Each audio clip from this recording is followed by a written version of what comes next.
Welcome to the Built Not Born podcast presented by Edge Leadership Academy. I'm your host and founder of Edge Leadership Academy, David Kitchen, and together we're going to spend some time with some of the top leaders in their fields to figure out what built them into the leaders they are today and what we can take away from their journey. Thanks for joining me on the show. If you like what you hear, please like, share, leave a review so we can continue to reach as many aspiring leaders as possible. Also, be sure to join us on our website, www.edgeleadershipacademy.com, for access to all of our free content and resources for leaders and those wanting to be leaders. And be sure to give us a follow on social media so we can keep the conversation going. I'm fired up to be part of this project, and I'm looking forward to diving into this conversation. Leaders are built, not born.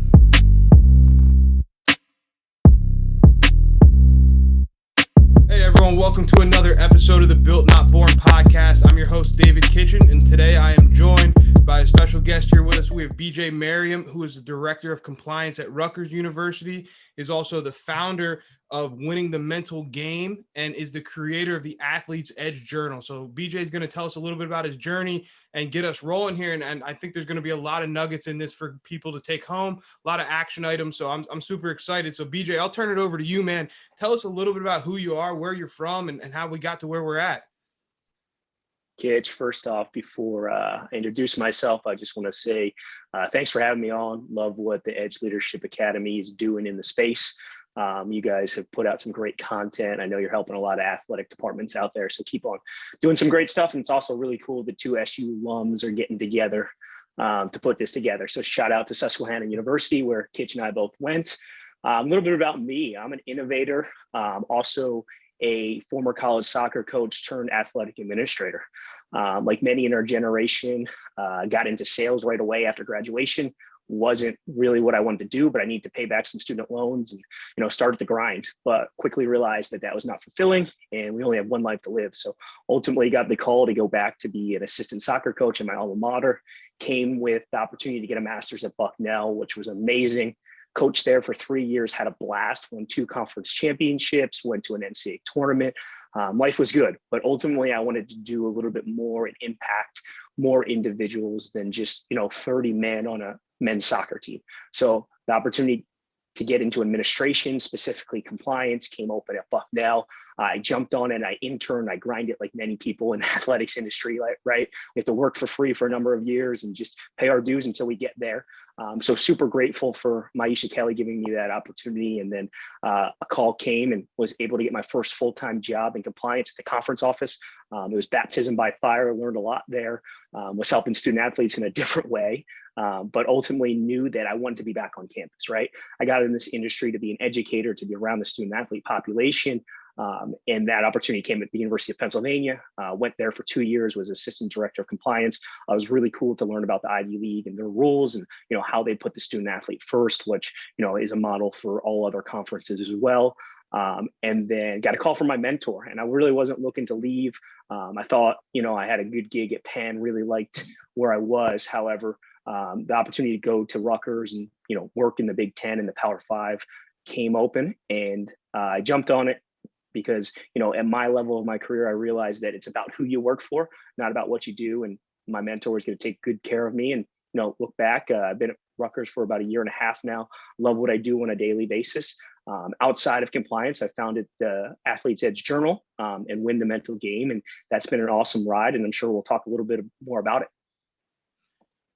Yeah, absolutely, man. And it's always interesting to hear people's journeys. Like when we start out, it's kind of cliche, but it's like trusting the process. Like you never know where you're going to end up, and understanding that one door is going to open another, and it's going to kind of lead you down this crazy path. And especially for you, you have a similar journey to mine where you went into sales and then you ended up doing something that, you found your passion through. And I think that speaks a lot for people that are willing to take that risk and step out there and do something that ultimately fulfills them, as opposed to just taking the paycheck and running.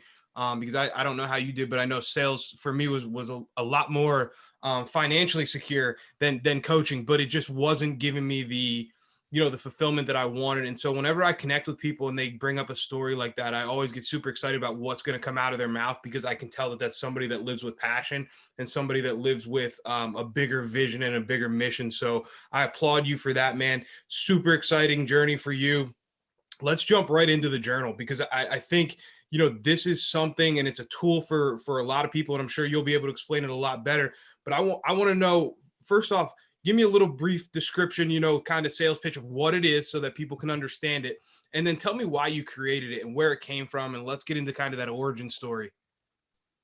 Yeah. So simply put, it's a mental performance product for any athletic minded individual. We typically created it for athletes. Personally, I got into journaling and love journaling. And, I thought ultimately there was a huge trend in the industry to hire mental performance coaches at the professional level or even the collegiate level, but not everybody in every athletic department had the funds to hire someone on. So this was our opportunity to bring mental skills to everyone. And specifically during the pandemic, we actually launched in November. We had the product for 2 years and, went through different trials and tribulations and nothing seemed to work. And then, ultimately it came to me and I was like, you know what? People need this right now. Athletes are missing their seasons. They're not being around their coaches. They're not being around their teammates, not being around mentors. They need something to grow their mental space, and ended up launching it through Kickstarter in November, super successful, fully funded, and then went live on our website. And we're just taking it day by day. And it's been an awesome ride so far. Absolutely. And I think, you hit on something right there that's key for people to understand. Like, no matter what, if you launch something with the right intention and with the intention of adding value, it's going to add value to you. It's like that old quote, like what you work on also works on you. And so I want to hear a little bit more about that, and let's dive into it. So like, what are some of the main goals? If somebody just picked this journal up and they never had journaled before, what are the things that you'd say at the end of when you finish with this, these are the benefits and the things that you'll feel like, this is the influence that you'll feel on your life? Yeah, so we say it's going to, improve your game on and off the field. So ultimately, there's a pregame and a postgame, and it honestly takes 5 to 7 minutes a day. We know everyone's busy. Athletes are busy getting better in the weight room, getting better on the field. This is their opportunity to get 1% better in the mental space. And we do it through mental skills, whether it's, affirmations on a daily basis, saying, I am worthy of success, or visualization where, you visualize yourself hitting the game winning bucket at the end of the game in the second half, or you're reflecting on maybe what didn't go right. So all of those skills and goal setting skills are built into the journal on a daily basis. And it's creating habits and it's creating self-discipline to make you better in your craft. It's a 4-month journal because most seasons are 4 months. And ultimately at the end of it, we hope they raise their game. But the thing that we're excited about is, 2 years or 3 years down the line, once you keep this journal for a while, you're going to be able to reflect back in the pages and say, hey, I had an obstacle that was, very similar to what went on currently, and reflect on that, in the future and in the present, that you can use your past circumstances and how you got over those hurdles to move forward. Definitely. And I think two of those concepts right there are things that stand out to me as somebody that's in the leadership space. Like, one, self-awareness, and being able to look back and reflect on your own habits and your own response patterns and things like that, and be able to learn from them. And then the second piece is taking that information that you learn and using what they call it in psychology, learning agility, but being able to approach it as you're going to apply the concepts and the lessons learned from other experiences into your new challenges, opportunities, whatever's coming in front of you. And they've actually found that that's the number one predictor of leadership potential. It's been the most valid measurement that they've been able to find, is your ability to have that learning agility combined with that self-awareness. And so I think, creating a product that really builds off of those two concepts is exactly what's needed. And I think, ultimately, it's selfishly for me, because I'm somebody that loves to self-reflect and be in that introspective space. I think getting people into that habit early and often is something that will benefit people long after their sports career is over. And as we can now reflect back as washed up athletes sitting on the backside of our careers, looking back and wishing that we had a little bit more introspection and a little bit more, self-awareness and building some of those habits earlier. Like, I look at my life now and I think, man, if I would have built the habits that I have now at 18, 19, what would my career, what would my life, what would all these things look like?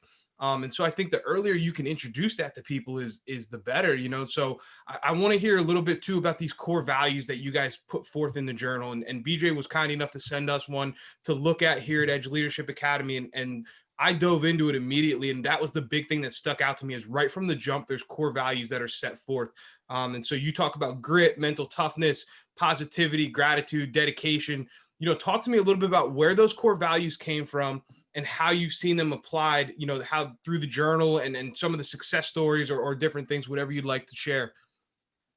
Yeah, kids, before I get into those, I want to touch on intentionality because what you just said and your experiences really just made me think about intentionality. And that's one of the huge things that this journal will bring to an individual that uses it. It's going to make them be more intentional, more self aware of what's going on in their life. And this is a great trait for any athlete, right? Anybody that's looking to build a habit, you have to be intentional about that habit or never happen. So if we can build it, while they're in college or they're in high school and they're becoming the best version of themselves as an athlete, and that's only going to help these athletes go on to be successful and the next generation of leaders down the road.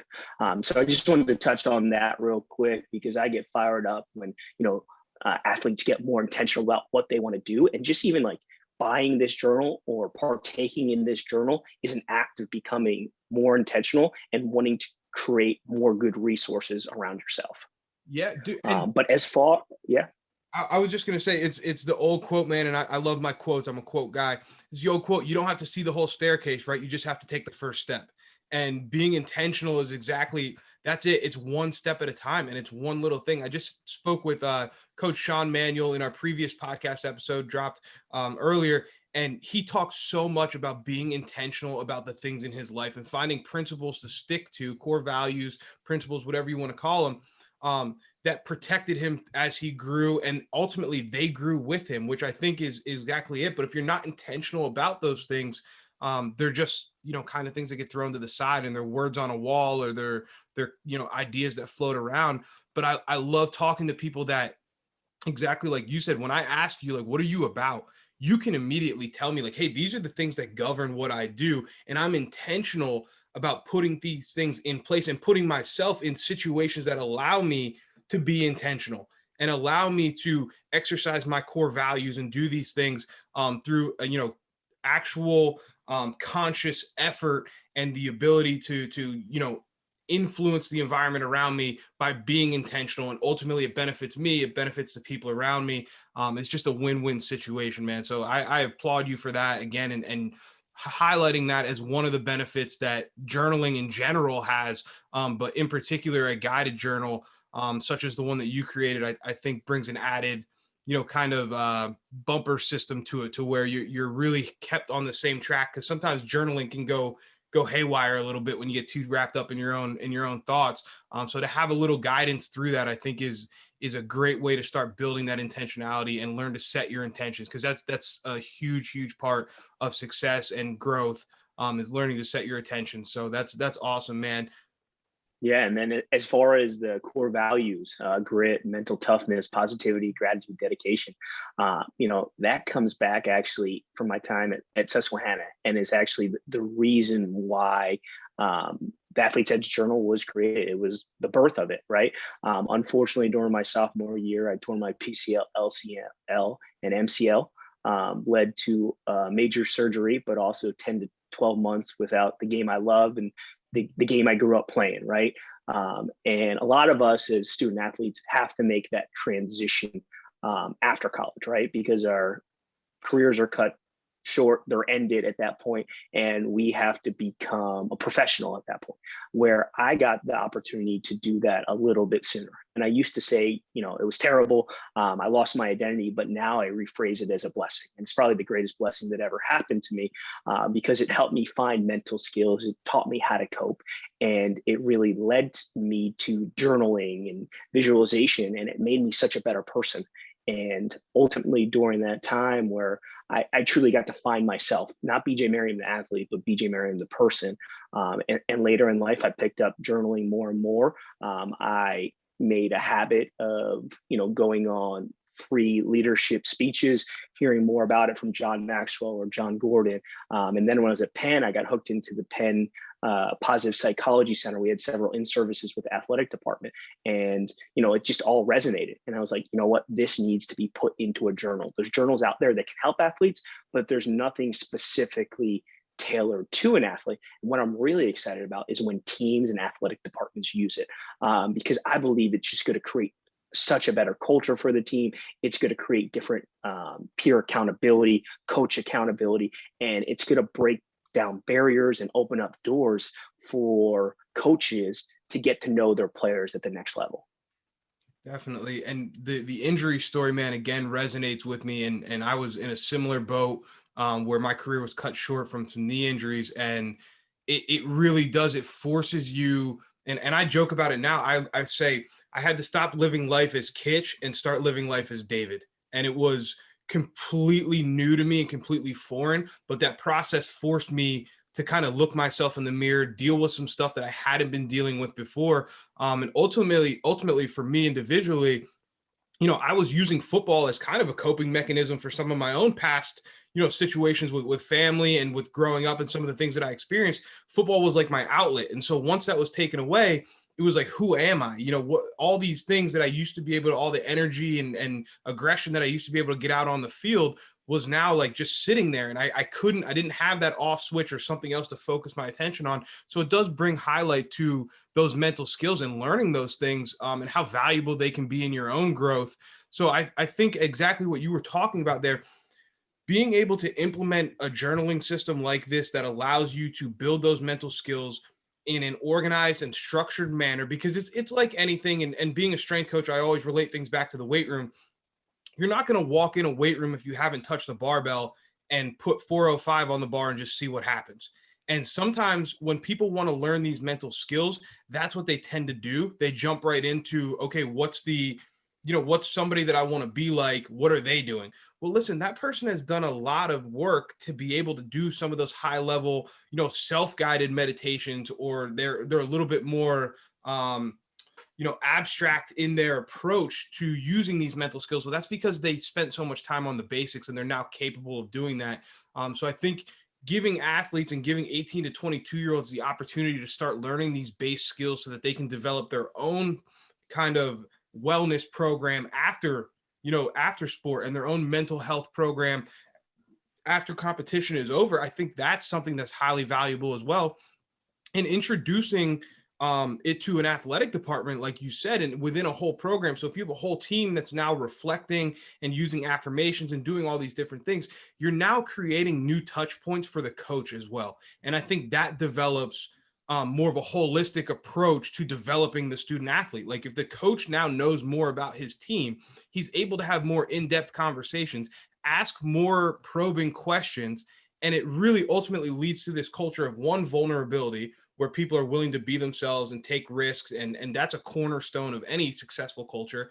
But it also leads to a culture of accountability, like you said, and being able to hold each other accountable to goals without feeling like you're going to be shamed or judged or any of these different things. So I think it just answers so many questions and sets people up for success. So I definitely agree with everything you said there. Let me ask you this, BJ, as you think about this journal, and this is a hypothetical, how much do you think it would have helped you grow more quickly in your own journey? Like, had you had these skills at 18 to 22, what do you think the trajectory would have been? That's an amazing question. I got to think that, I would be a better person, right?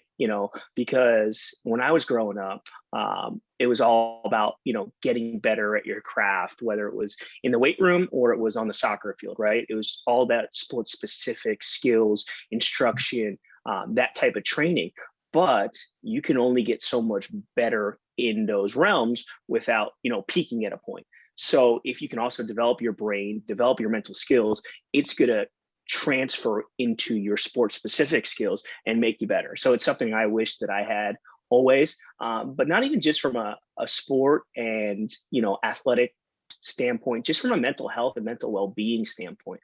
I think the stigma is getting out there about mental health and we're talking about it more, which I think is a great thing. That quote unquote hidden opponent, right? I certainly dealt with some anxiety and depression when I was going through my injury, and I think a lot of people do. Talking to a trainer, they'll always say that's a red flag when a student athlete is injured, right? They're always concerned about that student athlete because they're not used to being outside their craft. They're not having that for weeks or months or years on end. So they need to learn how to cope. So I think this can really help the athlete and help them become better in their craft, but it also can just help them from a holistic well-being angle as well. Definitely. And I think, not to get too far off track here, but you brought up some things that hit home with me. Like, so I wrote my thesis paper on mental health in college athletics and the fact that there is an increased risk among student athletes for mental health issues. And I'm not a doctor. I don't claim to be. I leave the health advice and the medical advice up to people who are much more qualified than I am. But I do know this, that there's a mental piece that goes with it when you're injured, far beyond just the injury and what's going on with missing time and the social aspect. There's also an effect on your self concept and an effect on your self efficacy, because I know from experience, to be somebody who your body typically responds the way you ask it to when you ask it to do it. So what I mean by that is, prior to your knee injury, and I know prior to mine, when you want to put your foot in the ground and make a cut and go, your body does it. No questions asked, just do it. After that injury, it's coming to terms with, hey, maybe I'm not the player that I used to be. And maybe what does that mean about me? What does that say about me? I know for me personally, a lot of my self-worth was wrapped up in my ability to play football and play at a high level.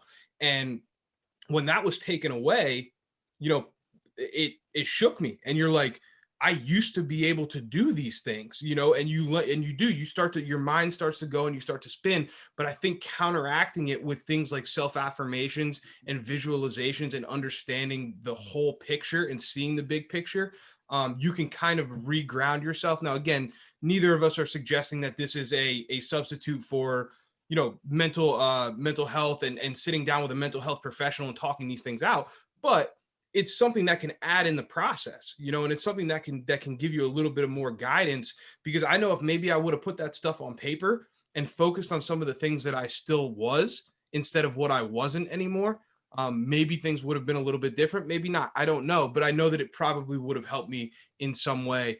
So I think that's big, man. Let's jump into some of this mental resiliency and daily structure stuff, because I think this is another added bonus of journaling in general. But talk about the importance of setting your intentions for the day. Like, what does that mean to you? Why is it important? How are you going to benefit from it? Kind of go along those lines if you can. Yeah, no, and I think we talked about intentionality a little bit earlier, but to expand on it, I think it's just about waking up, and I think it starts with the night before. Honestly, that's why we have a pre and a post game, and the last question in the post game is like, what do you look forward to tomorrow? So it already gets your brain thinking about the next day. Fast forward into the morning when you wake up and you start journaling, you get a daily quote that kind of has you reflect, get you out of your own mindset, and something to build a foundation on your day. Then you think about affirmations, you think about goals, and you're already visualizing. So within literally 5 minutes of waking up, or after you do your shower, whenever you want to do the journal or set your intentionality, you've already quote unquote won the day, because you've thought about the day, what's coming ahead, and you're prepared. And that's what it is. It's all about setting the foundation and getting you ready for success throughout your day, because you've already visualized it, you already know your goals, and you're ready. It's like athletes, right? They have practice all week leading up to the game, because they want to know, what their skill set is, what the plays are, and they want to be ready for that moment. And for us, no longer athletes, each moment, each day is our time to shine. So we got to get up and get ready to win the day. And it starts from the beginning, and then it takes you to the end. And the end is all about celebrating the small victories in your day, seeing what you've accomplished, and looking forward to that day again. And it's a habitual cycle that you get in. But when things are going good and you're planning, you're prepping, and you're being intentional, it's only going to lead to more success. Definitely. And it's almost like what Jocko Willing says with like discipline equals freedom. And there's so many people that go through life kind of in a fog and on autopilot, where they're reacting, and they're reacting to everything that's going on. But if they had thought about the things that might come up the day before, and hey, these are the things that I need to attack tomorrow. As soon as you wake up in the morning, what's your intention for the day? What are the things you got to have? And that's what I do. It's been one of the things that I think has added to my ability to juggle multiple things is that I wake up in the morning and I make a list, and it's called my gotta have it list. And these are things that I gotta have done, and I gotta be able to be ready for. And I think if you can set that intention, like, hey, these are my already, kind of pre-prescribed challenges, so to say, that I know I need to get through for today to consider today a win. And then from there, you can celebrate the small wins afterwards, and you can celebrate the small wins in between. Like, hey, maybe I wanted to get this project done, but I got a call and it was an important meeting, and it ended up leading to a sale or leading to a great conversation. That's still a small win to me. That's still a small win. And so I think it also gives you not just intention, but perspective. And it allows you to start to see the bigger picture, as we've talked about before. And it kind of gets you out of that autopilot mentality that so many people live in, where they just wake up and they go through their day and things happen to them versus them making things happen. And I think that's the difference between successful and unsuccessful people. If you want my honest opinion, this is me giving a TED talk unsolicited. You're my captive audience right now. But I think it's a big difference between successful and unsuccessful I people. love it. Your ability to do things versus letting things just happen to you and just reacting to them throughout the day. Like, you have to have some concept of what you want to accomplish, how you're going to accomplish it, and see the details. Like, I call it living life in HD. Like, when people, I joke about it and it's me being a clown, but it's also me being serious. When people, hey man, how do you do this, this, and this? I live life in HD. I try and see the details and things. I try and see the small wins, the big wins, the challenges. Okay, what's a potential thing that can trip me up tomorrow? How do I handle it? What am I going to do to prepare for it? And a lot of times the answer is discipline. So if I know that something might come up, well, hey, that means, from my 9 to 11 block, whatever I have from 9 a.m. to 11 a.m., I got to be super disciplined in getting that stuff done, because I know that the afternoon might turn into a little bit of a hurricane, and I might have to, kind of board up the windows and try and survive this thing. Well, then I better be super disciplined in the beginning so that I have the flexibility to do that in the afternoon. And things like your journal and being able to set your intentions for the day, are just going to create opportunities for you to be successful and create opportunities for you to find new opportunities after the ones that you've already kind of laid out. So I think that's a great jumping off point for you, man. And I'm super excited to see where the journal goes. I think there's a ton of potential there. Talk to me a little bit about, as you kind of, because we keep saying pregame, postgame. So just lay that out a little bit for people so that they can kind of visualize what you're talking about. And obviously, all these things are on your website, but let's kind of paint the picture a little bit. So if we're talking pregame, postgame, talk to me a little bit about what that looks like in the context of the journal. Yeah, no, Kitch, two things. One, your quote game's on fire today. I don't know where you pull these quotes out, but they've been awesome so far. So you're right on point. And two, as far as the pregame and postgame, we kind of shaped it right as an athlete. You have a pregame and a postgame getting you ready and then reflecting. So when you start your day, you're starting it with the pregame, and it has goal setting, it has intentionality, it has visualization and affirmations all wrapped up in it. And you do that right in the morning, right when you wake up, and you attack the day. And then you obviously, for an athlete, you go and play your game. So that's what the game of life is for someone who's utilizing this journal. You go and have your day, right? You take those habits, you take that foundation, you go into your day, and then you come back at night, which is your post game. And that's when you're celebrating the small victories. That's when you're looking forward to tomorrow, and you're signing off on the bottom because you're committing to it. That act of just signing and committing to your goals and to what you're forming is going to be a game changer for you. And ultimately, we have game notes in the back, right? So you have the pregame, the postgame, and then game notes. So if there's something going on, maybe you're not performing, you're a basketball player, and you can't hit your free throws, and there's something going on, or maybe there's been a quarrel with a teammate, and it's a sticking point, and you need to write about it. So that's where you have the game notes to do some free flow journaling and to really express yourself in things that you're not going to get from the prompts or the form journaling that takes place on a daily basis. Love it, man. That makes so much sense to me too. Again, keeping people kind of not in the box, but giving you guidance, and then also giving you that opportunity to go off the script a little bit, and just write what you need to write and kind of work some things out. Because everybody has that. Everybody has those moments where they need to work things out. You brought up another piece in there that I want to touch on because I think it's a great. And I don't know that you did this intentionally or not, and you can fill me in on this, but it's a great concept, and that's signing off, right? When you put your name on something, psychology shows you are so much more likely to follow through with it and continue to be habitual about it, because there's just something about that contract between you and you, that means something. And I think sometimes, not sometimes, a lot of times, people start to backslide on habits and building better habits and making better decisions because they don't have trust in themselves to keep a promise they made to themselves. And I know that kind of sounds like a verbal, kind of conundrum, but it's serious. Like, if you can't keep a promise to yourself, if you can't sign your name on something and keep that promise to yourself, it affects your self concept. It affects your ability to believe in yourself long term. If you're like, hey, and I think that's a lot of times, like, people that want to lose weight, right? If they say, I'm going to eat salads, I'm going to do this, I'm going to do that, and then 5 days later they mess up, well, you just broke a promise to yourself, and that weighs on you. It weighs on you the same way it would weigh on you if you broke a promise to somebody else. So I think setting yourself up for success by building that skill and building confidence in yourself, like, hey, I signed off on this 7 of the last 10 days that I met my goals and that I did what I wanted to do. That builds confidence. And now you start to feel like, hey, I can keep a promise to myself. I can build habits. I can do things the right way. I can follow through. And follow through is something that's going to build your self efficacy more so than a lot of other things, just doing it consistently.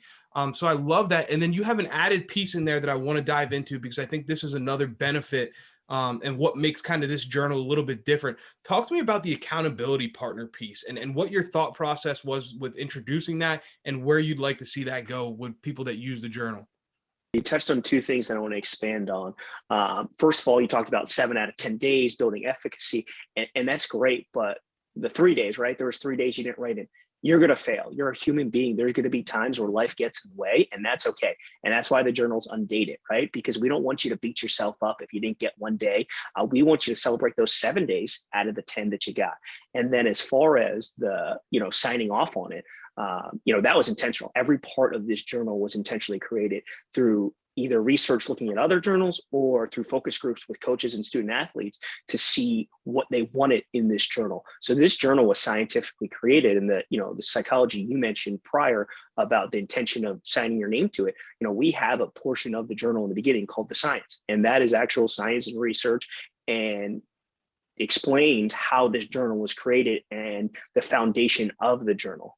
But moving back on to accountability, we're all human beings. We all need mentors. We need guides. We weren't created to just live life by ourselves. So we need someone to keep us accountable. So there's a section in the beginning that is like a written contract that talks about how you commit to the journal, but also with it, there's a space to add an accountability partner. And whether that's a teammate, a coach, a parent, a friend, whoever that person may be, it's someone you want to have in your corner that's supportive, that wants to see you successful, is going to understand there's going to be hurdles or humps in the way, but is going to push you to commit to this journal and to just be better on and off the field. Definitely.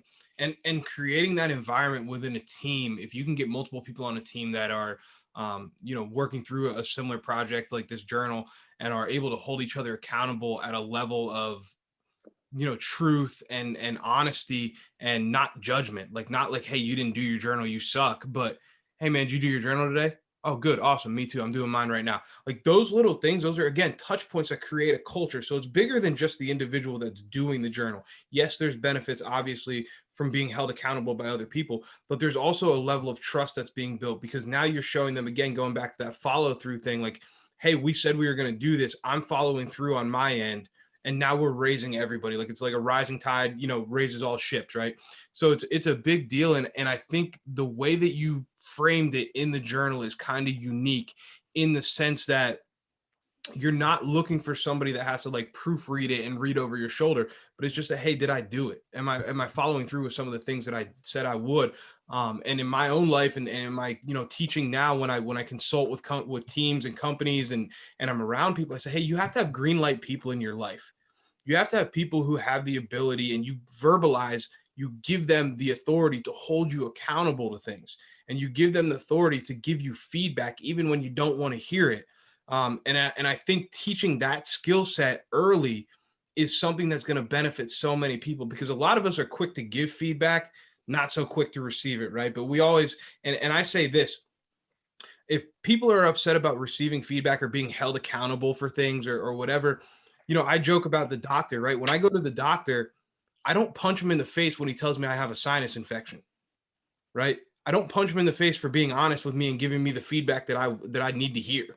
So why do we do it with other people? Why do we get so defensive? Why do we go down this rabbit hole? And I know I'm on a tangent right now, but it's part of this. So I think the added skill bonus here of the journal is learning to receive feedback and learning to be held accountable and holding yourself accountable, but also allowing others to hold you accountable to that same goal. And you can expand on that if you'd like to.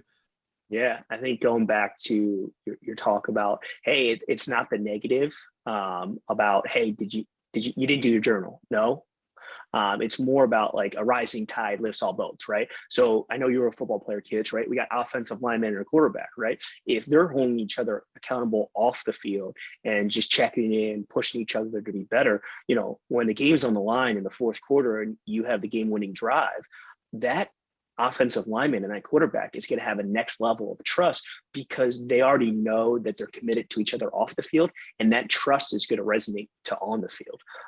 So it's just those extra dynamics that come in, and we have different ways of implementing journals with the team.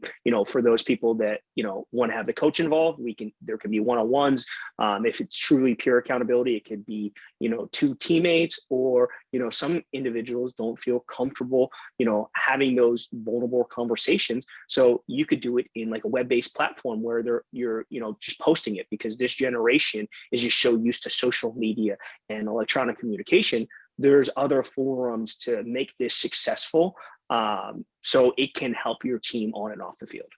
Definitely, man. And I think the cool thing about this, and we'll wrap up here in a minute. I want to hit you with some wild card questions, but I think the cool thing about what you're doing is it's not just addressing individuals, it's addressing culture, it's addressing leadership, it's addressing accountability, it's addressing all these buzzwords that we throw around in athletics. And this is a way to step up and start doing something about it. And so I applaud you for putting yourself out there and building this thing, and seeing a need and trying to fill it with something that builds a habit that is a lifelong beneficial habit to have, which is journaling and self-reflection, and self-affirmation, doing some positive self-talk, and leveraging the positive psychology that's available to us.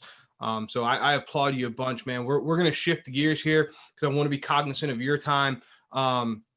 We'll hit you with some wild cards. First thing that comes to your mind, man, just let it rip. So first one is, what does the word legacy mean to you? I think legacy means significance over success, right? It's ultimately, raising up the next generation of leaders. We don't live for ourselves; we live for those around us. As a father, I think about this for my kids. I just want to give them the best life. I want them to not struggle. Everybody's going to always struggle. I shouldn't say that, but I want them to have every opportunity to succeed, more opportunities than I had, and ultimately want to leave this world a better place than I came into it. Definitely. That's unbelievable. That's awesome, man. I love that. What's the best piece of leadership advice you've ever received? Yeah, so education has always been super important to me. My parents both went to college but never finished, so they always drilled education into me. I think it was actually Condoleezza Rice at an NCAA convention mentioned this, and it was education is the key to breaking barriers. So I think it's just so awesome. In the classroom, we can just become just another person. And if we continue to chase our education, our passion is our education. And even if it's not going back for advanced degrees, but just being a lifelong learner and wanting to make yourself better, I just think you just got to get 1% better each day, and education can open those doors. Definitely. If you weren't in your current role, what would you be doing? Yeah, so I think I would either be a professor or a pastor, something that would be impacting lives and just helping people grow. Definitely. All right. Well, BJ, I appreciate you, man. You've answered all these questions. You've killed it. I'm super fired up to get people in the loop about this journal a little bit. If there's any social media plugs you want to do, go ahead and do so. And then obviously we'll link up the journal and winning the mental game on in the show notes. Make sure that that's available to people, and we'll close it out here, brother. Awesome. Before I get into the social media, I just want to thank you. I've had a blast, man. This has been fun. Hopefully, Susquehanna Athletics sees this and is proud of two of their former Crusader athletes, now Riverhawks these days, right? But this has been really cool, and just want to reiterate, you're doing amazing stuff, and I'm a big fan and a big follower of you. How to find us is winthementalgame.com. You can find us at Win Mental Game on Instagram and Twitter. And then you can find myself, BJ Merriam on, LinkedIn, Facebook, Instagram. Feel free to reach out. Always willing to help that next generation of leaders, and looking forward to hearing this and just, how we can impact others. Awesome. Thanks so much, BJ. And for anyone listening here, guys, BJ was kind enough to offer a discount for anybody that wants to use it. So if you guys go to Win the Mental Game, purchase a journal or purchase a bulk order, whatever it may be, use the code EDGE20 and you'll go ahead and get a nice little discount on that. And I support this thing, man. I think this is an excellent tool for people looking to get into journaling. I think if you don't know where to start, this is where you start, because it's something that is going to give you guidance and give you kind of the bumpers and the opportunity to be successful in it. So I can't thank BJ enough for bringing this to my attention and being willing to share his story and kind of connect with us. So BJ, thanks again, brother. And as always, leaders are built,